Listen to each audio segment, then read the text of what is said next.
O mga idol, gusto nyo bang matutunan kung paano edit ito gamit si CapCut? Ano kada? Gamit ka? Ay, tara mga idol, let's go!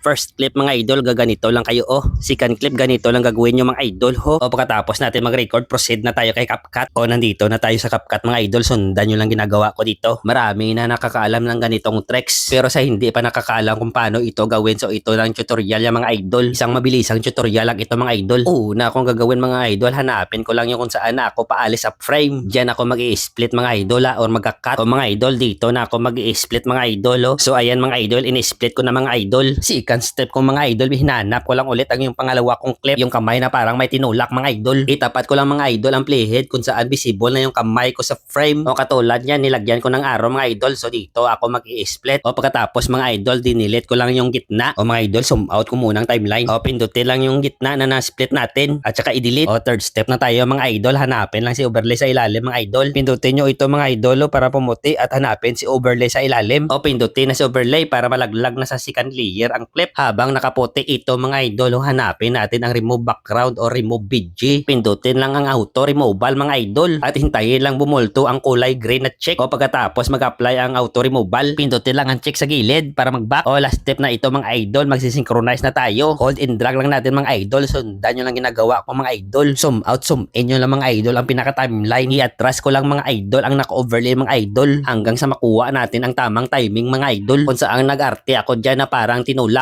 So diyan ko sa ita-timing mga idol. So ang ginagawa ko mga idol, hino-hold in drag ko lang atras sa bante para makuha ang timing. Pag na-timing na mga idol, okay na yan. Pagkatapos mga idol, split muna natin tong naka-overlay Ipantay muna natin ang playhead mga idol sa pinakalas ng main clip mga idol. Pagkatapos i-split natin ang naka-overlay mga idol habang naka-highlight ito mga idol Hanapin natin ulit si remove background. Piliin si custom removal, pindutin ang reset sa ilalim. Ayan, na-reset na natin mga idol para bumalik yung background niya. Ito ng resulta niya mga idol. So preview natin kung sa tingin nyo ay okay na. So pwede nyo na to i-export. Piliin natin mga idol 1080p tapos quadrate maximum export. Thank you so much mga idol sa pag-usik nyo sang oras ang paglantaw sang akon nga tutorial. Thank you.